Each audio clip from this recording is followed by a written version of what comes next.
안녕하세요. 안녕하세요. 예, 반갑습니다. 안녕하세요. 네. 손님이 오셨네. 네, 제가 초신자인 제가 목마른 사슴이 물을 찾듯이 갈급함으로 왔습니다. 네. 그동안 또 멘트도 많이 발전했네요. 네, 환영합니다. 감사합니다. 네. 반갑습니다. 오늘 복습이 누군지 알겠어요. 누굴까요? 표정이 별로 밝지 못한 누군데? 우리 연기력이 뛰어났는데 들켰네요. 상훈 씨. 네. 네.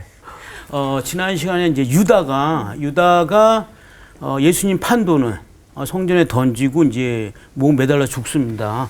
근데 그게 이제 회개가 아니라 뭐 후회나 뉘우침 네. 이런 것에 가깝다고 말씀을 하셨고, 그러면서 이제 빌라도 앞에 서는데 빌라도는 분명히 예수님이 아무 죄가 없다는 걸 알고 있었는데도 어떤 정치적인 야망 때문에 그 민심의 표를 얻고자 다수의 원칙으로 예수님을 십자가에 못 박히게 되게 됩니다.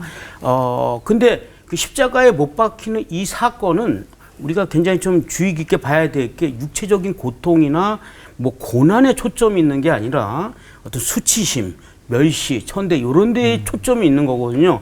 히브리서 12장 2장을 좀 그 말씀해 주셨어요. 예수를 보자.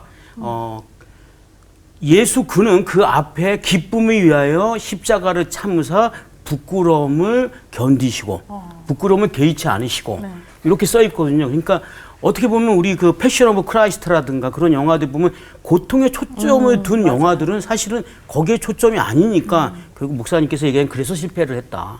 사실은 우리가 수치를 당해야 되고 우리가 멸시천대를 당해야 되는 게 사실 우리인데 그 모든 것들을 예수님께서 다 짊어지고 가시면서 결과적으로 우리를 살리시려고 왜 살리시겠어요? 그 기쁨이 너무너무 크기 때문에 눈물이 나네요. 자, 여기까지. 수고하셨습니다. 예. 지난주 우리가 다루었던 주제는 거의 다 나온 것 같아요. 예, 우리 오늘 사실 광호 학생이 복습을 해야 되는데 오늘 빠지는 바람에 상훈 학생이 갑자기 복습했죠. 예, 잘했어요. 네.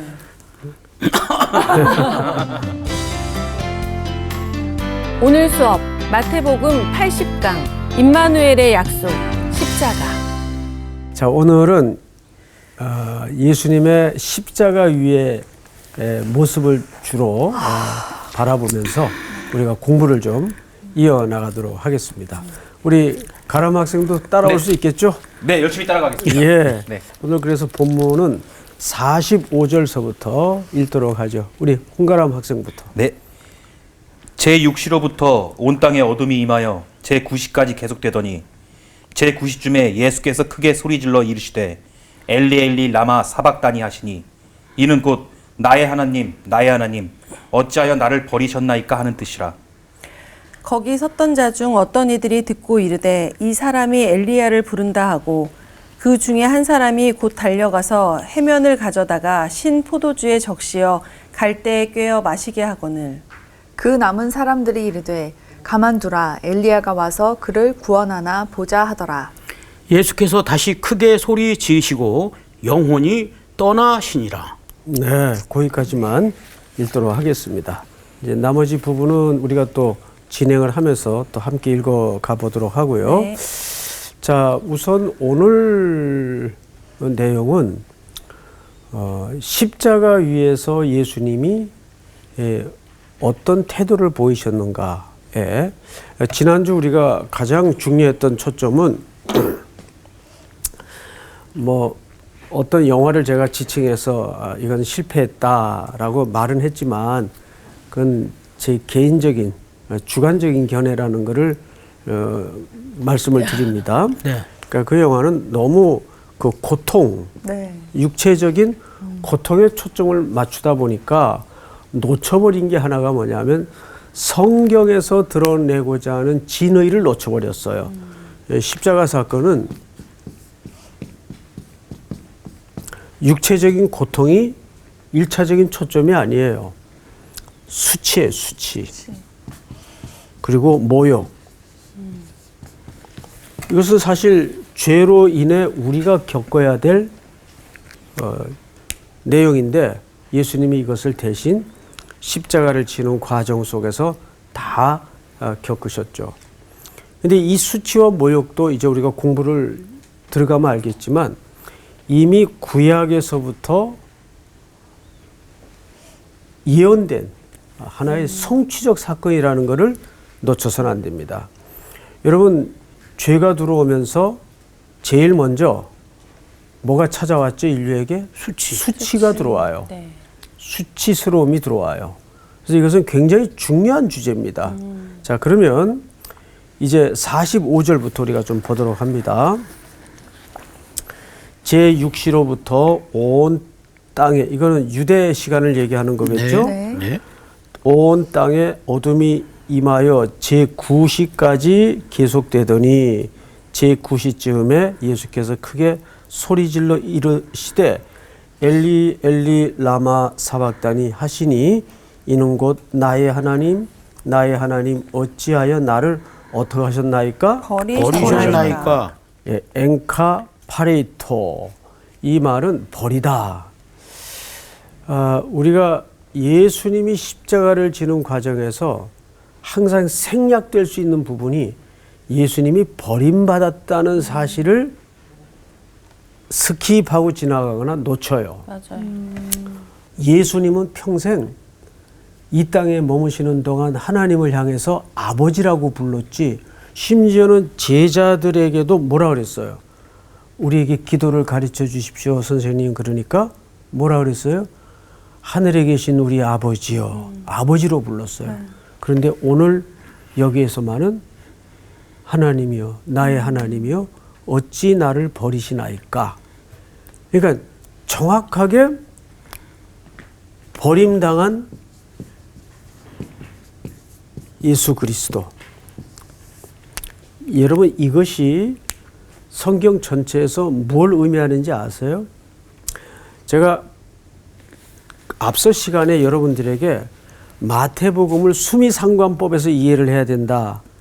수미상관법이라는 건 학교 다닐 때 다 배웠죠? 예.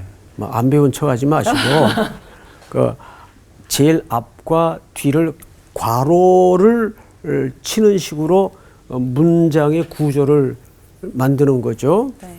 자, 마태복음 1장 23절에 보면 무슨 내용이 나오죠? 임마누엘. 처녀가 잉태하여 아들을 낳으리니 그 이름을 뭐라 하라? 임마누엘. 임마누엘이라 하라. 번역한즉 하나님이 우리와 함께 하심이라.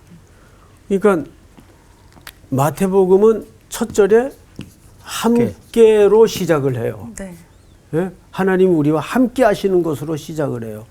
그런데 이제 다음 시간에도 이 부분을 우리가 보겠지만 마태복음 28장 19절에서 20절까지 이 짧지 않은 책을 마무리하면서 무슨 약속으로 끝이 납니까? 함께 내가 있으리. 너희와 함께. 너희와 항상 함께 20절만 한번 읽어주시겠어요? 우리 상원 학생. 내가 너희에게 분부한 모든 것을 가르쳐 지키게 하라. 보일지어다 내가 세상 끝날까지 너희와 항상 함께 있으리라 하시니라. 함께. 네. 그런데 이 사이에 예수님은 버림을 당해요. 그러니까 하나님이 우리와 함께 하시기 위해서 이게 슬픈 역설이라고 그럽니다. 예수님은 버림당해야 했어요. 버림당해서 아시는 것처럼 갈보리 언덕에 세워진 십자가. 십자가형은 아시는 것처럼 이 세로 막대기는 미리 세워놓죠. 그리고 횡대, 이 가로 막대기를 이제 거기에 달릴 죄수가 지구 언덕을 올라가 저기에 설치를 해서 그 몸이 매달립니다. 자, 이 십자가는 달려서 죽어가는 과정의 고통보다 완전히 벌거벗겨서 매달립니다. 그러면 저게 단박에 죽는 형틀이 아니에요. 네. 못을 박으니까 몸의 모든 무게가 늘어지겠죠. 서서히 못 박힌 자국이 찢어지면서 그리고 새들이 쫓을 수도 있고 연도의 사람들이 그 벌거벗겨진 수치스러운 모습을 봅니다. 이게 왜 이런 수치를 예수님은 당해야 옳았을까요? 바로 우리가 당할 수치, 우리가 당할 모독을 그분이 겪기 위해서. 여러분 빨리 시편 22편을 다 여세요. 시편 22편. 우리 찾은 사람이 먼저 1절부터 좀 읽어주시겠습니까? 내 하나님이여 내 하나님이여 어찌 나를 버리셨나이까 어찌 나를 멀리하여 돕지 아니하시오며 내 신음소리를 듣지 아니하시나이까. 보세요.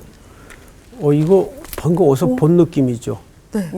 자, 그러니까 엘리 라마 사박다니는 예수님이 처음 한 얘기가 아니에요.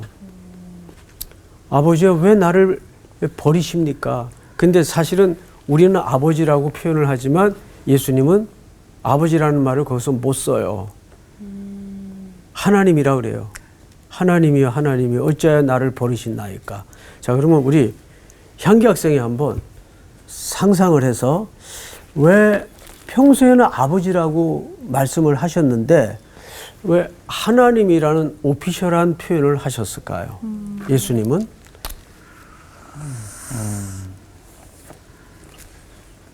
어떤 느낌적인 느낌이 나겠는데 설명을 못하겠네. 우리 가람 학생 한번 설명할 수 있겠어요? 할 수 있을 것 같아요. 제 생각에는 아버지라 부르던 분을 하나님으로 부르는 거는 그 순간 온전히 인간이 되셔서 인간의 죄를 지고 가신다는 뜻 아닐까요? 근데 아버지와 아들의 관계였는데 버림 당하잖아요. 그때는 그냥 그러니까 그런 거요. 근데 하나님과 인간의 이런 거 아닐까요? 예수님이 오신 이유는 구약을 완성하러 오셨으니까 지금 여기에서 모습은 아까 이 시편 말씀을 얘기하셨듯이 이 구약에 있는 말씀을 빗대어서 이 얘기를 하신 게 아닐까. 예, 뭐 조금씩 그 정답이 묻어 있어요. 여러분 네 분이 설명하신 내용들이 전혀 근거 없는 말씀을 하신 건 아닌데 지금 십자가 자리는 하나님 아버지에 대한 개인적인 뭔가를 이루는 자리가 아니잖아요. 인류의 구원 그리고 그것은 수천 년의 언약을 거쳐서 하나님이 설계하신 주의 나라의 완성을 위해서 아들을 버려야만 하는 공무예요. 그래서 제가 오피셜한 표현을 썼다고 말씀을 드렸죠. 그러니까 이것은 그냥 사적인 정리를 통해서 접근하고 호소할 그런 영역이 아니라는 뜻입니다. 그러니까 이 자리에서만은 예수님이 자기가 죽어가는 이 죽음은 메시아로서의 죽음이라는 것을 이렇게 설명하는 거예요. 그래서 오늘 시편 22편 1절을 보시면 내 하나님이여 내 하나님이여 어찌 나를 버리셨나이까 어찌 나를 멀리하여 돕지 아니하시오며 내 신음소리를 듣지 아니하시나이까. 자, 이게 누가 썼어요? 다윗이. 수혜 학생. 네. 다윗이 있었죠. 그러면 다윗이 수천 년 전에 내가 요렇게 기도를 하고 요렇게 표현을 하면 훗날 메시아가 와서 죽을 때 똑같은 말을 몰랐어요. 하겠지? 몰랐어요. 알고 했을까요? 모르고 했어요. 전혀 모르고 네. 모르는 정도가 아니라 상상이 안 가는 시공간적인 거리죠. 네. 자, 그런데 결국 이 고백을 다윗이 했다는 것은 다윗 속에는 누구의 예표가 있다는 뜻일까요? 예수 그리스도의 표상이 담아져 있다는 뜻입니다. 이해가 되죠? 그래서 한 가지 예를 들어서 다윗은 밧세바 사건을 통해서 간음과 그의 남편을 죽이는 살인을 동시에 저질러요. 네. 그런데도 다윗 왕을 하나님이 폐위하지 않습니다. 딱 한마디. 밧세바 일 외에는 내게 완전한 자라. 이런 표현을 써요. 그만큼 밧세바 사건이 하나님에게는 가슴 아팠던 기록입니다. 근데 사울 같은 경우에는 그 전쟁에 안 나간 것도 아니고 또 나가서 지고 들어온 것도 아니고 명령대로 나갔고 다 죽였고 이기고 돌아왔어요. 근데 조금 살찐 짐승 몇 마리 남겨놓은 것 때문에 네. 촛대를 옮겨요. 그리고 마지막에도 아들 요나단과 함께 비참한 죽음을 맞죠. 이게 너무 불공평하지 않아요? 결과가. 다윗은 정말 천인공로할 죄를 지었는데도 그런 다윗을 버리겠다는 표현이 없어요. 근데 사울은 진짜 회개하지 않았잖아요. 다윗은 철저하게 회개했지만 사울은 거기에 대해 막 변명을 했잖아요. 이게 하나님한테 제사를 드리기 위해서 내가 그런 거다 막 이러면서. 예, 그런 이유도 있어요. 예, 잘 설명하셨어요. 근데 두 사람이 안고 있는 메시지가 다르기 때문에 그래요. 다윗은 철저하게 우리의 구원을 설명하는 도구입니다. 그러니까 다윗이 밧세바 사건을 저지르고 나서도 자기가 어떤 죄를 저질렀는지 알았어요, 몰랐어요? 몰랐어요. 전혀 몰랐어요. 나단 선지자의 추상 같은 지적 앞에 무너지죠. 그리고 그가 너무너무 중요한 시를 하나 쓰는데 내가 모태에서부터 죄악 중에 출생하였으며 그때야 인간이 본질적으로 의가 없다는 걸 깨닫게 돼요. 아, 내게는 의가 없고 중보자가 필요하구나. 그래서 오실 메시아를 그리스도를 바라보게 만들죠. 이게 중요한 역할입니다. 그러니까 성경에서는 각 인물마다 그 인물들이 담고 있는 상징성과 메시지가 있기 때문에 헐깃 우리 이성으로는 다윗은 저렇게 못된 짓 했는데도 하나님이 안 걷어가시고 사울은 비해서 뭐 굳이 그렇게까지 할 것도 없는데 혹독하게 다루시고 일단 그것은 첫 번째가 주권자의 의도예요. 네. 그리고 각 역사와 그 역사의 물꼬를 트게 한 세운 인물들을 통해서 하나님은 우리 개개인에게 드러내고자 하는 메시지가 있다고요. 모세 같은 경우, 자, 그 느보산에 모세를 불러 세워놓고 건너갈 땅을 다 보여요. 근데 너는 못 건너간다 그래요. 맞아. 보여주시고 너는 못 건너간다 그래요. 왜 그랬을까요? 그거는 여호수아의 역할과 모세의 역할이 상징성을 가지고 다르기 때문에 그래요. 그렇다고 모세가 구원을 못 받았다 이렇게 또 단선적으로 이해하면 안 되죠. 자, 너무 이제 멀리 가버렸는데 다시 제자리로 돌아와 보면 여기서 우리가 뭘 적용할 수 있는가를 잘 봐야 돼요. 아, 그러니까 성도는 다윗도 그 시대에 그냥 남들이 겪는 일상의 삶을 희노애락을 다 겪고 살았어요. 그래서 거기서 비명이 삐져나오고 터져나오고 했는데 그것이 먼 훗날 예수 그리스도의 오심을 준비하는 비명이 되었고 고백이 되었더라 그 말이에요. 그러니까 우리의 하루의 삶, 우리가 그저 소소하게 맞이하는 일상들 이런 것들을 우리가 사실 결코 소홀히 살 수가 없는 거예요. 맞아요. 자, 제가 질문을 하나 하죠. 홍가람 학생. 예. 성경은 사람의 이야기입니까? 하나님의 이야기입니까? 그 둘 다의 이야기거든요. 오. 제가 원하는 답이 그거예요. 잘 집었다. 찝은 게 아닌 것 같은데 그 어떤 사람은 오해를 하는 게 성경은 하나님만의 이야기라고 오해를 해요. 자, 말이 안 되는 게 성경 안에 창기도 나오고 그렇죠. 세리사도 나오고 네. 또 도둑놈도 나오고 좋은 사람도 나오고 이상한 사람도 나오고 살찐 사람도 나오고 살찐 사람이? 나오죠. 성경에 보면 나와요. 그러면 성경이 그런 인생의 다양한 군상들로 스토리가 만들어졌단 말이에요. 네. 그러면 일단은 사람의 얘기입니까? 하나님의 얘기입니까? 사람들의 얘기죠. 그런데 그 사람들의 이야기를 통해서 누구의 이야기를 드러내는 거예요? 하나님. 그렇죠. 근데 가람이가 너무 대답을 잘한 게 우리 같으면 그냥 아무 생각 없이 하나님의 이야기예요. 이렇게 얘기했을 것 같은데. 그렇죠. 우리는 보통 그렇게 결론만 얘기합니다. 생각하니까 그렇죠. 결론을 얘기할 맞아요. 수도 있겠죠. 예. 예, 보통 그렇게 얘기하는데 사실은 성경은 사람의 이야기면서 그 사람의 이야기를 통해 누구의 이야기를 드러내는 거죠? 하나님의 스토리를 드러내는 거예요. 그러니까 여러분들이 하루를 새롭게 맞는 그 일상이 누구의 이야기가 돼야 될까요? 하나님의 이야기가 돼야 돼요. 그러면 내가 좀 이렇게 뭐 벅차오르는 느낌이 들지 않아요? 맞아요. 그렇구나. 내 삶의 한 걸음이 누구의 이야기가 돼야 돼요? 하나님. 하나님의 이야기가 돼야 돼요. 좋고 벅차오르면서 한편으로는 좀 어렵다 생각이 들고 부담도 되면서 그게 정상이에요. 맞아요. 예.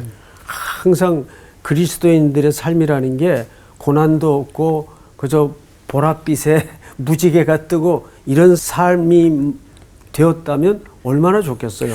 이 생각 자체가 너무 잘못되어 있는 게 이 버림당했다라는 단어를 쓰셨지만 우리가 생각할 때는 예수님이 알고 계셨기 때문에 뭐 3일 참으면은 되는 거를 뭐 저렇게까지 힘들어 하셨을까라는 생각이 있단 말이에요. 근데 사실은 마태복음 앞에 전체적으로 얘기할 때 하나님이 우리와 함께 하심을 강조하는데 우리는 하나님과 뭐 3일이 아니라 일주일 동안 멀어져 있어도 우리가 못 느끼고 맞아. 민감하지 못하게 살아가는데 예수님한테 그 3일이 정말 너무나 고통스러운 시간이었죠. 하나님의 관계에 깨지면서 그렇죠. 우리가 그렇게 민감하게 살아가지 못하고 있다는 거를 좀 돌아볼 수 있는 부분인 것 같아요. 안가리 친근까지 깨닫는 우리 크레스가 참 대단해요. 예. 선생님 덕분입니다. 아예 뭐 제 얘기는 하지 말고. 예. 그러니까 그 말이 맞습니다. 우리는 예수님이 무엇을 가장 두려워하셨는가? 하나님을 육체적인 고통이 아니라 하나님과의 관계의 단절입니다. 네. 제가 마태복음 25장인가 여러분들과 설명할 때 그 5달란트, 2달란트 맡은 종과 1달란트를 그대로 가져왔던 종과의 차이가 어디 있다고 말씀을 드렸어요. 아는 것. 그 주인에 대해서 마음을 이미 알고 있는 그렇죠. 그러면 이미 마음을 알고 있다는 건 어디에서 실패하지 않았다는 얘기일까요? 관계에서. 관계. 그렇죠. 네. 그 관계는 일상에서 만들어지는 겁니다. 네. 그래서 달란트를 받자마자 바로 가서 맞아. 즉시 가서 뭘 했다고 돼 있어요? 팔았어요. 뭘 팔아서 뭘 팔았어요? 장사했다고 돼 있지. 돈을 어디다 팔 거야. 바로 가서 이 고민할 것도 없이 그 큰 액수란 말이에요. 고민할 것 없이 바로 가서 장사를 했다는 것은 그것이 주인의 의도였다는 것을 알고 있었다는 네. 얘기예요. 근데 장사라는 건 늘 이익만 날 수는 없는 거 아니에요. 하다 보면 실패도 하고 손해도 보고. 보죠. 그건 몰랐을까요? 알았을 겁니다. 당연히 알았죠. 그러나 주인이 뭘 의도하는가를 정확히 알고 있었기 때문에 그 결과에 대해서 고려하지 않고 바로 가서 장사할 수 있었던 거예요. 이런 거 보면 항상 우리는 그 결과에 매몰돼 가지고 이렇게 또 예를 들어 한 해 끝머리쯤 가면 사람들이 뭐를 결산했는가 결산에만 집중하기가 쉬워요. 그런데 고린도전서 1, 2, 3장에 보면 바울이 이런 얘기를 합니다. 그 분쟁 많았던 바울이 게완보고 아볼로는 뭐냐? 바울파는 웬 말이냐? 예수님이 언제 파 만들었느냐? 나는 뿌렸고 아볼로는 물을 주었고 오직 자라게 하시는 이는 하나님이라. 그러니까 결과는 내 몫이 아니고 네 몫도 아니고 누구 몫이에요? 하나님. 그렇죠. 그러니까 우리가 어디에 초점 맞춰야 돼요? 오늘 나에게 맡겨진 직무. 어떤 이는 뿌리는 일만 해요. 어떤 이는 거두는 일만 해요. 거두는 사람만 잘한 거예요? 아니죠. 어림도 없죠. 뿌린 사람이 있고 그거를 다 1년 내내 가꾸는 사람이 있었기에 누군가는 거두죠. 네. 그런데 항상 박수는 누가 받아요? 거두는 사람이 받아요. 그래서 우리가 이 그리스도의 몸으로서 교회 공동체를 이해할 땐 이런 모든 보이지 않는 가치에 더 소중한 의미를 담을 줄 아는 이해가 필요합니다. 그 예수님은 여기서 정말 힘들었던 게 뭐냐면 우리 수희 학생이 말한 것처럼 아버지와의 단절이에요. 왜 나를 버리셨나이까? 성경을 좀 보십시다. 다시 돌아가서 47절 거기 섰던 자 중 어떤 이들이 듣고 이르되 이 사람이 누굴 부른다? 엘리야. 이제 발음이 비슷하니까 저 혼수 상태에서 엘리야 부르나 보다. 그리고 조롱을 하죠. 48절 그 중에 한 사람이 곧 달려가서 해면은 요즘식으로 얘기하면 뭐냐면 스펀지 같은 거. 거기에 뭘 찍어서 예수님에게 물려주려고 했죠. 신포도주에 적시어 갈대에 꿰어 마시게 하거늘 그 남은 사람들이 이르되 가만두어라 엘리야가 와서 그를 구원하나 보자 하더라. 자, 잘 보세요.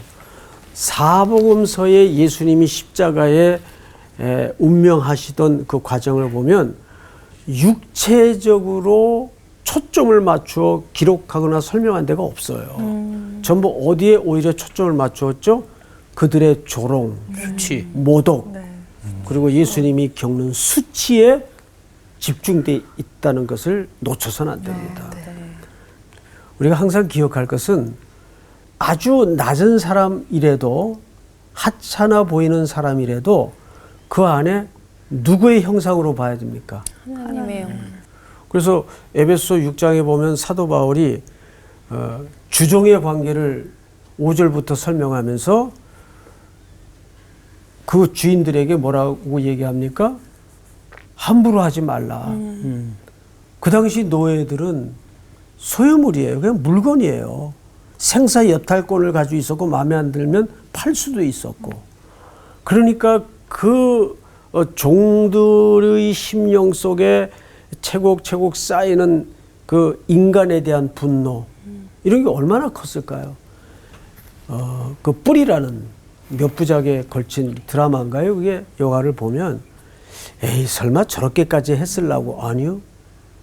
저는 그 뿌리라는 드라마를 보고 정말 역사 속에 실제 했던 사건을 너무 리얼리티를 잘 살렸구나. 얼마나 모질게 혹독하게 인간을 대했습니까? 그러니까 우리가 요즘 비대면 생활에 익숙하기 때문에 그 키보드 워리어들이 있죠, 왜? 네? 키보드 전사들. 가서 막 악플 달고 이거는 살인입니다. 인격 살인입니다. 그래서 얼마나 많은 그 명예를 가지고 살아가는 연예인들이나 이 유명인들이 스스로 목숨을 내려놓는 일들이 많습니까?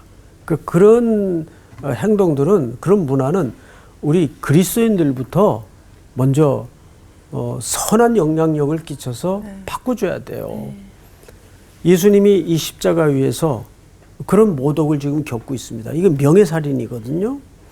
그래서 박윤선 박사님이 이 본문을 이제 주석하면서 이런 정리를 한 대목을 제가 좀 적어왔는데 이런 얘기라서요.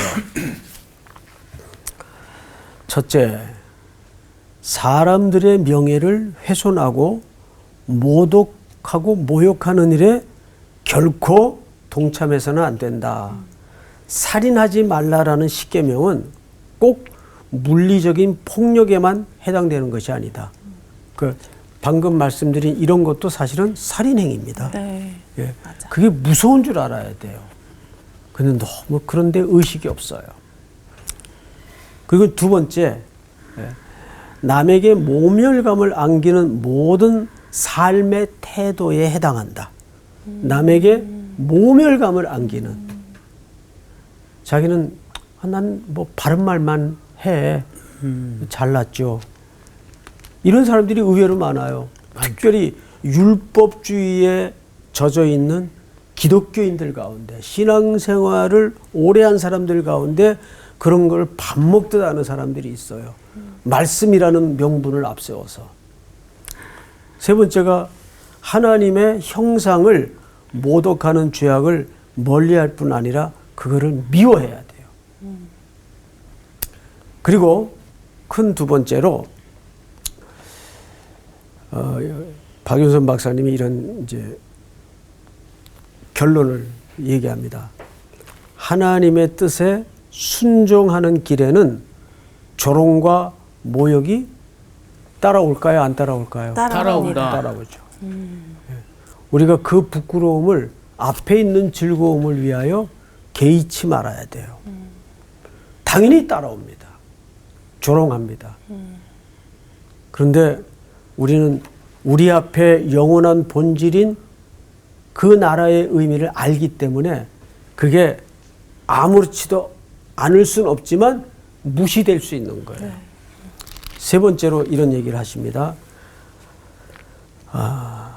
예수님도 하나님의 도우심을 바라보며 부끄러움을 개의치 않으셨다. 예수님은 하나님의 뜻을 이루시기 위하여 사람들로부터 온갖 조롱과 수치를 묵묵히 감내하셔야만 했다. 그래서 계속해서 예수님은 그 입을 열지 않았다 그랬어요. 침묵으로 답변을 하셨죠. 자, 그 얘기는 우리가 시편에 보면 이미 이사야 선지자도 그 예언을 했고 도수장으로 끌려가는 양 같아서 그 입을 열지 아니하며 그랬어요. 근데 그것이 메시아의 오심을 예표한 설명이었거든요. 제가 로안 윌리엄스의 글을 인용하면서 여러분들에게 그 침묵의 의미에 대해서 말씀드린 거 기억나세요? 우리는 입을 열어 어떤 문제를 변명하는 순간 거기에 온갖 인간들의 탐욕과 자기 견해가 뒤섞여서 뭐가 된다? 괴물이 된다. 내용도 괴물이 되고 사람들의 괴물 같은 반응을 만나게 되는 거예요. 그래서 이것은 십자가의 침묵은 어느 분이 그런 얘기를 했더라고요. 고요한 저항이다. 고요한 저항이다. 참 정제된 표현인데 핵심을 설명하는 단어죠. 자, 우리 몇 절 더 보고 마치도록 하겠습니다. 50절. 예수께서 다시 크게 소리 지르시고 영혼이 떠나시니라. 이에 성소 휘장이 위로부터 아래까지 찢어져 둘이 되고 땅이 진동하며 바위가 터지고. 자, 여기 가장 중요한 것은 성소의 휘장이 여기서 찢어졌어요. 위에서 아래로. 위에서 아래로 찢어졌죠. 이것은 인간이 찢었다는 얘기입니까? 하나님이 찢었다는 얘기입니까? 하나님이 찢었다는 얘기예요. 그리고 인간은 찢어봐 그래도 이건 찢을 수가 없는 두께입니다. 맞아요. 이 양장의 폭이 두께가 10cm예요. 왜냐하면 이 10cm를 어떻게 만드냐면 모든 실을 엮어서 꽈서 10cm 두께로 이 가리개를 막기 때문에 그건 인간의 힘으로는 찢을 수가 없는 두께입니다. 하나님이 이걸 찢어요. 그래서 히브리 기자는 새롭고 산 길이 열렸다 그래요. 그러니까 예수님이 자기 육체를 찢어 우리에게 새롭고 산 길을 열어주신 거예요. 그래서 하나님은 아들을 버리심으로써 우리와 함께 해주시려고 이 방법을 택하신 거예요. 그래서 오늘 성경을 잘 보시면 51절 이에 성소 휘장이 위로부터 아래까지 둘이 되고 땅이 진동하며 바위가 터지고 무덤들이 열리며 자던 성도의 몸이 많이 일어나되 예수의 부활 후에 그들이 무덤에서 나와서 거룩한 성에 들어가 많은 사람에게 보이니라. 이것은 사실상 그 부활의 예표적 성격으로서 이런 일들을 보여주신 겁니다. 근데 여기에는 소개되지 않았지만 예수님이 운명하시는 순간 온 세상이 흑암이 왔죠. 네. 그런데 이 흑암의 내용은 어디서 우리가 봤던 기억이 나요. 그 10가지 재앙 중에 있었어요. 흑암의 재앙. 네. 온 애굽이 캄캄해지죠. 그러니까 그 흑암의 재앙은 어떤 이제 문예적 소질을 가진 학자가 그런 표현을 합니다. 차마 아들의 죽음을 볼 수가 볼 수가 없어서 하나님이 등을 돌리신 시간이었다. 그건 이제 문학적인 표현이지만 그것은 우리가 겪어야 될 모든 죄의 대가가 지불이 끝났다는 뜻입니다. 그리고 다 이루었다는 말은 그 당시에 상인들이 물건을 주고 돈을 주고 물건을 사고 팔 때 다 지불되었다라는 의미예요. 테텔로 헤이스라는 말은 다 지불되었다, 지불 완료 이런 뜻입니다. 그런데 뭐 이거 표현이 좀 죄송하지만 어떤 사람들은 구원에 대해서 할부로 살아가는 사람들이 있어요. 네? 분명히 완전히 지불하셨는데 아직 뭔가 남은 것처럼 그런 율법을 얹고 뭔가를 더하고 아닙니다. 십자가 사건은 영원히 단번에 두 번 있을 수가 없어요. 네. 홍가람 학생을 위해서 완전히 지불하셨어요. 믿으세요? 네. 예. 다시 우리는 되돌아갈 수가 없어요. 되돌아간다면 뭐가 의미가 없어지는 거죠? 십자가의 죽음이 의미가 없어지는 거예요. 이렇게 예수님의 십자가는 우리에게 가장 핵심적인 버림당했기에 우리와 함께 하셨던 그런 슬픈 역설의 사건이라는 걸 기억하고 다음 시간 만날 때까지 건강하십시오. 감사합니다.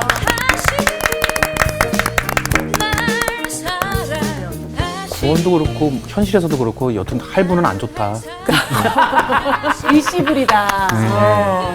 근데 우리가 살면서 내가 뭐 어떤 일에 대해서 누군가한테 되게 모욕적인 대우를 받았거나 이러면 막 되게 분노하잖아요. 그리고 똑같이 막 갚아주려는 마음도 있고 막 이런데 예수님이 그 모든 것을 겪으시면서 침묵하셨잖아요. 근데 우리가 아까 어떤 박사님 모두 얘기하시면서 우리가 하나님의 일을 위해서 살아가면서 수치와 모욕을 당하는 게 너무 당연하다는데 내 삶에서 예수 그리스도로 인해서 수치와 모욕을 당한 적이 있는가? 없다면 이거 되게 문제 아닌가? 내가 그리스도인으로 제대로 살아오고 있는가를 좀 다시 생각해봐야겠다는 생각이 들었어요.